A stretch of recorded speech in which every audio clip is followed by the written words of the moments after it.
And I remember being invited to a birthday party, and then the parents said that the birthday party had been postponed. Well, my mom and I showed up at the house anyway with a gift.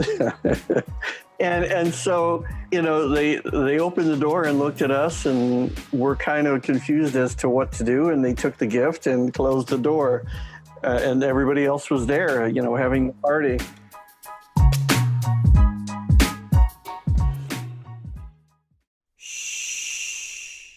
Welcome to the Secret Life Podcast. Tell me your secret. I'll tell you mine. The best way to support the show is to subscribe and share. If you haven't left a review or ratings on iTunes, please do. It helps more people find our show. And if you want to be on it, please shoot me a note at secretlifepodcast@icloud.com. Welcome to Secret Life Podcast. I'm Brianne Davis-Gant. Today I'm pulling back the curtains of all kinds of human secrets. We'll hear about what people are hiding from themselves or others. You know, those deep, dark secrets we probably want to go to our grave with? Or those lighter, funnier secrets that are just plain embarrassing. Really the how, what, when, where, and why of it all. Today, my guest is DeeDee. Now, DeeDee, I have a question for you. Yes. Dun, dun, dun. What is your secret? Well, it's not so much a secret now as it was, earlier in my life. I, for the most part, lived most of my life as a straight man, but I am transgender. Oh. So I didn't really start my transition. I mean, I started my transition very early in life secretly. But I didn't really come out publicly until about 1993, maybe. And how old were you at that time? 33. Wow. Yeah. So let's go back, though.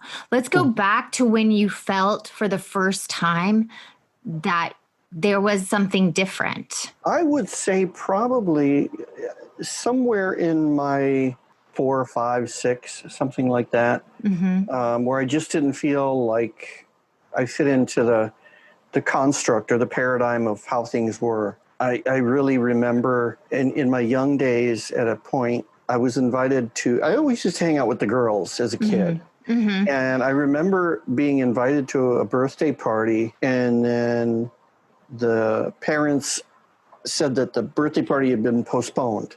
Well, my mom and I showed up at the house anyway with a gift. Oh, that's sweet. and so, they opened the door and looked at us and were kind of confused as to what to do. And they took the gift and closed the door. And everybody else was there, having a party. No. Yes. Oh my, that's heartbreaking even to hear that. Yeah. And I think that, much of it was confusing both for my mom and myself. I didn't really do all the things a classic male child would do. For instance, can you name some? I was not into team or physical sports. Oh, don't worry. I wasn't either. My sister was, and I was not. I hated them. I was very much a loner, very much an introvert. Me too.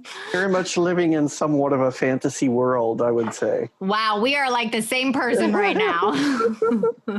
So, and I think being a Cancer, that's very much Cancer with Leo rising. Leo gives you the fame and the recognition, and I think that when I came out, there's a line that I use in my stand-up comedy in my show. I've only ever wanted to be two things in my life, a woman and an entertainer. I became a woman. I figured it was easier than breaking into show business. Oh, totally. And then, after I transitioned and I was part of a program in San Francisco, I felt like, wow, I've done this. I can survive this. Maybe it is time to pursue being an entertainer. And I, always wanted to be a stand-up and a storyteller. And I basically healed on stage. There were two particular instances when I was doing stand-up. There's one night after I had finished a show, and this older couple It had to be in their 60s, approached me, and the woman was crying, and the husband was trying to console her, and he said, our daughter is married to someone who's transitioning, and this is the first time we've been able to laugh and see promise in the future. So thank you for that. And I was like, okay, now I'm on the right track. This is where How did you feel after hearing that? Was it overwhelming for you? A bit overwhelming, but more of a surprise. You don't really ever, I think my impression of how things were going to go was that I was going to entertain people. I didn't set out to change people or to change the world so much as I did to open people's eyes a little. And within that came changing the world. Another night, big guy, 6'5", 300 pounds, is walking my way. He's got a leather biker vest on, a big beard, and big burly guy. And he hits me in the shoulder and says, "You're a funny kid. Keep it up." Oh. And I went, wow. That particular one gave me more of an insight as to I'm not the only person or the only group in the world who's an outsider or who feels like they don't fit in. Yeah. They may not necessarily have to change their gender, but there are things about people that they just don't fit in and they feel like an outsider. So I think that in that instance, he related to a lot of what I said. And then, I think that I bring out a lot of hypocrisy in how I see things. And I think that when people hear that, they realize that, either they have been part of it or they've had it done to them. Yeah. And where it makes other people not feel so alone. Exactly. Yeah. I mean, that's why I'm doing the podcast, because everybody, from all walks of life, we all have different situations we deal with. For me, it's my sex and love addiction. And I always felt like a piece of me was broken. Like there was a piece of me missing. And when you were describing being a young kid and going to that party, you also felt a sense of the same thing. Like we almost felt the same way, like something in us was a little off. Well, and I think getting back to the paradigm, the system, little girls are meant to believe that their life will be completed when Prince Charming shows up and saves them. I'm from the South, especially. I'm sick of society telling us that we need to be a particular way as women. Well, and I think men have this idea of being a man carved out, having lived on both sides of the equation. And the funny part of it is, there came a time when I had to tell Mom, and I said, Mom, I'm going to have some surgery and I'm going to change things and I'm going to be your daughter. And surprisingly, because she's very critical at times, she said, "Oh, honey, it's okay. I'm your mother and I love you and I'll always be here for you. And maybe you'll meet a nice man one day." Oh, my God. And I said, "Well, Mom, you've known all my girlfriends." She said, "Oh, my God, a daughter and a lesbian." Wait, but I want to go back. How was that moment finally telling her that you were making this transition? Were you nervous? You don't sound like you were. I think, my mom and I have had somewhat of a distant relationship most of our lives. And it wasn't until after I transitioned, you have to get to a point where you are no longer their child and they are no longer your parent. And if you want to have a relationship and relate to each other in an adult way, you need to do it that way as adults rather than as parent and child. I agree.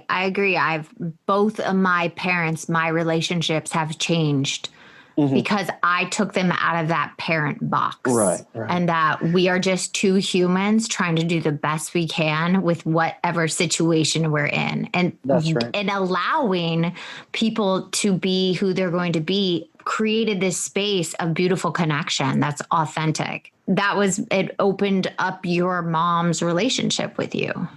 Very much. Yeah, very much. And I think that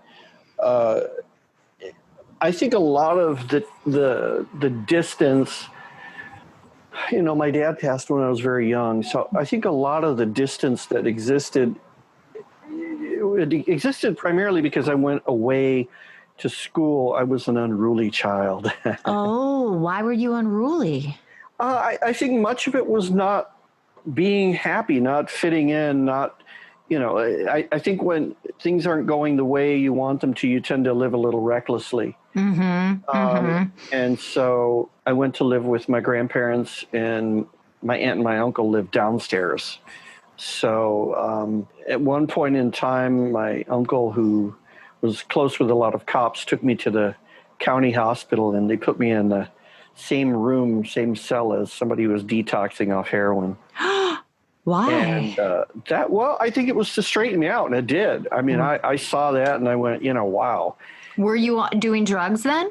No, not really so much, involved in drugs, but just, misbehaving, not going to school, not listening to people, and, get my lunch money and take my books and my backpack, and I'd get on the bus in Chicago and go to the museums and the libraries and aquarium and go and have a great time, and then come back home just in time before my mom came home. And I think after about 90 days, the phone call came in and I was busted. So skipping school and not going.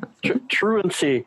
Hey, but at least you were going to museums and stuff and educating yourself in a different way. Yeah, well, and I think a lot of that came from my having a fantasy life of sorts and wanting to know more about things in the world. I became a scuba instructor, and I was always, Saturday mornings or Saturday evenings, Jacques Cousteau, welcome to the industry world of Jacques Cousteau. And I lived that fantasy, and I eventually became a scuba instructor and spent much of my life underwater, still do. Wow. And so that was a big deal. Do you remember the first time you actually revealed this secret about yourself to someone? I would say I probably revealed it to two people I worked with.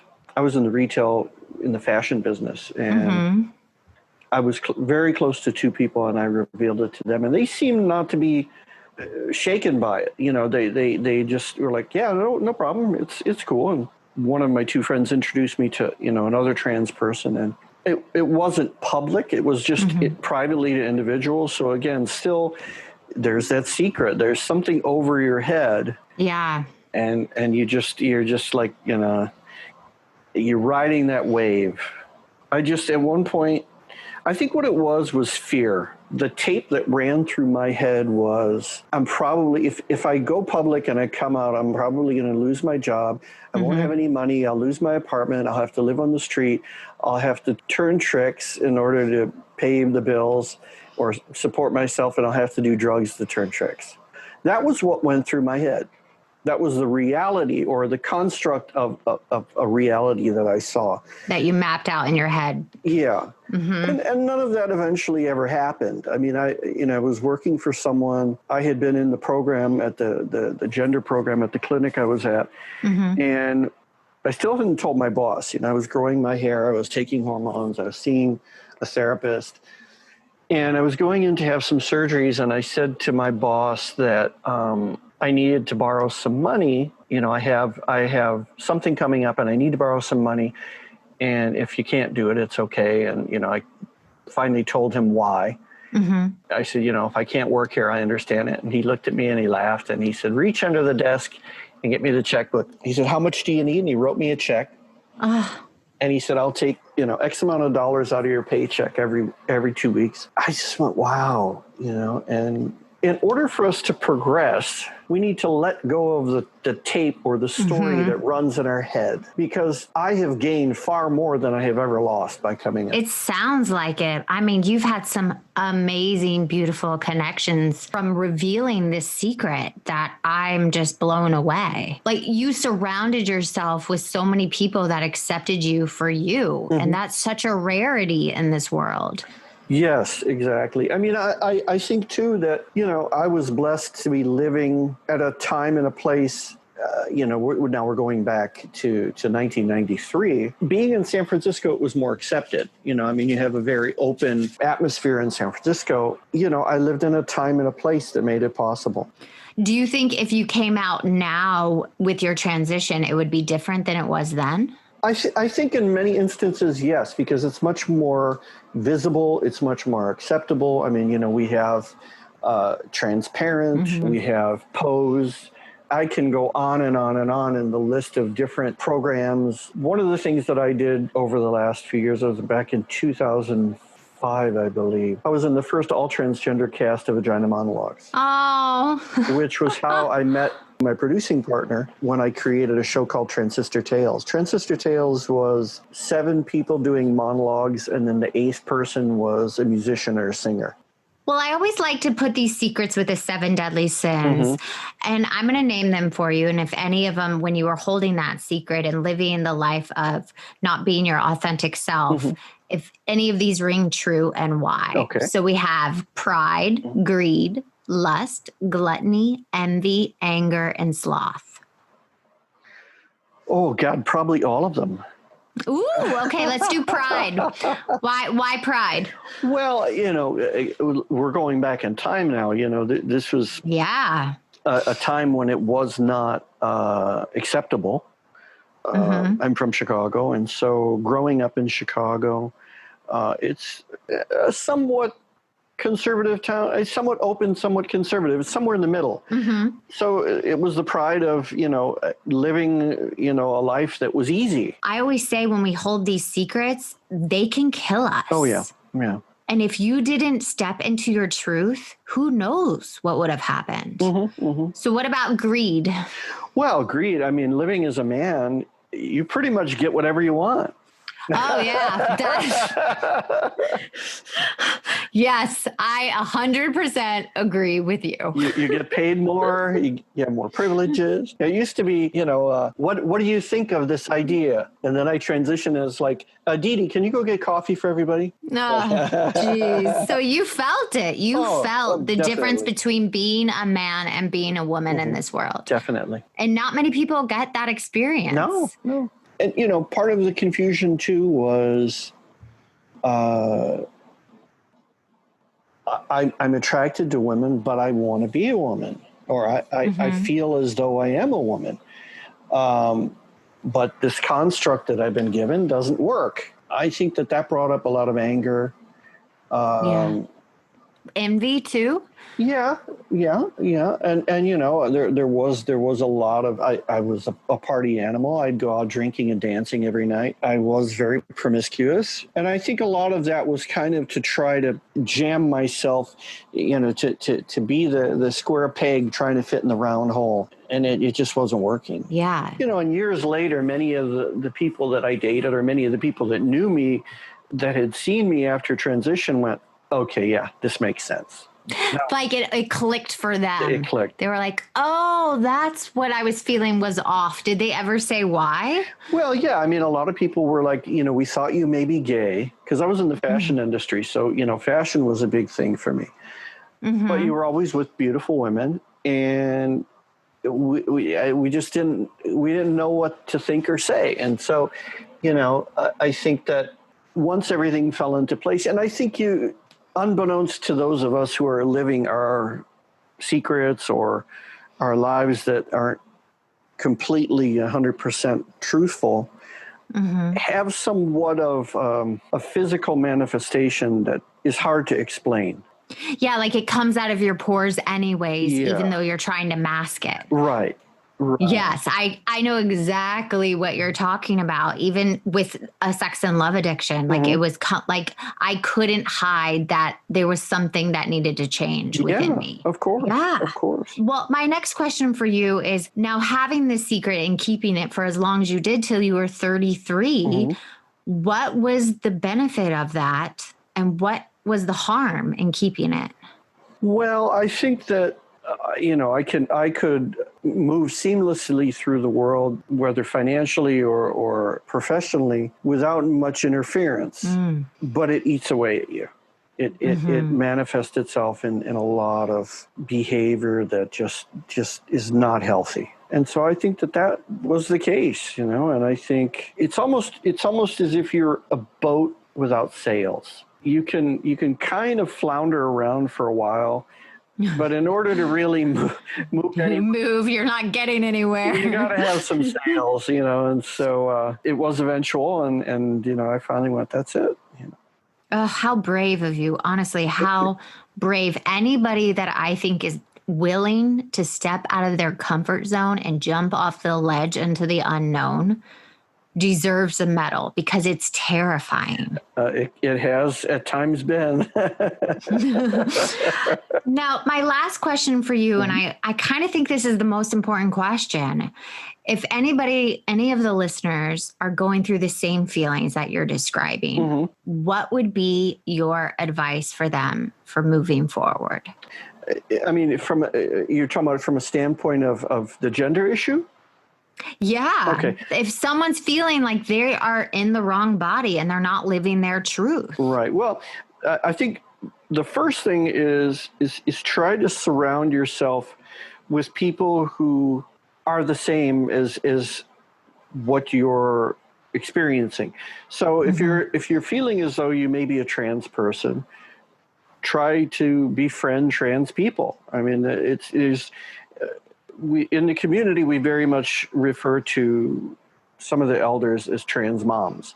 I had someone who was a trans mom who, helped me through, and yeah. I think that you need a navigator, and I think that you can't do any of this stuff alone.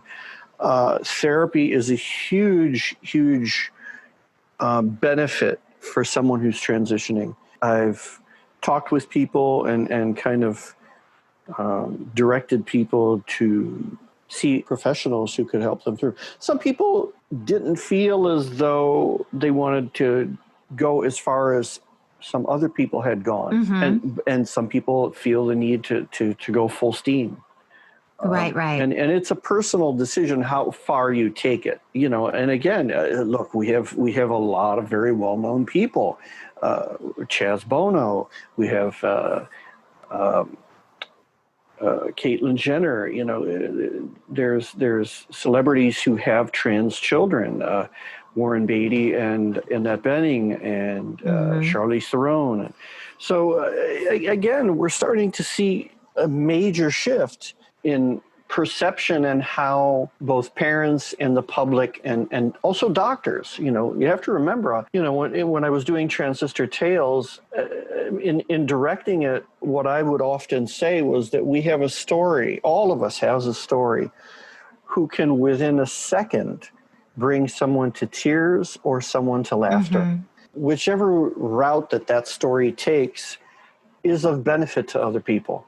There have been many, many trans people who have been forced into conversion therapy by families or who have been disowned by families. And then there are other people who maintain marriages and relationships. It's very hard for a person who is married or in a relationship to make the transition decision easily, because 9 times out of 10, relationships don't survive. Yeah. I mean, in any transition in any way in your life, usually when you're jumping off that cliff, relationships don't survive because you're changing as a person and you're changing, who you are, and how you relate to the other person isn't the same anymore. Exactly. Well, and if you think about it, I mean, there's 2 things.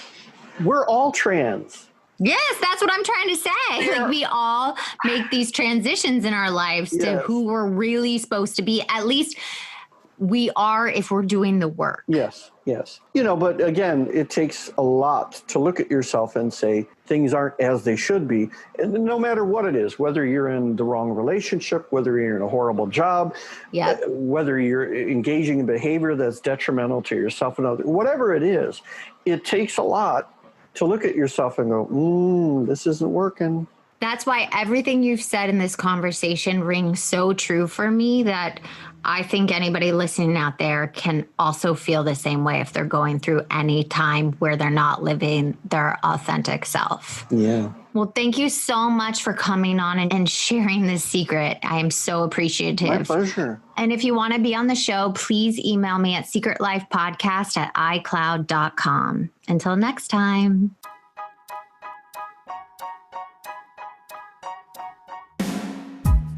Thank you again for listening to Secret Life Podcast. Please subscribe, share, send me a note, and you can always support the show with a donation on our site, secretlifepodcast.com. Until next time, bye.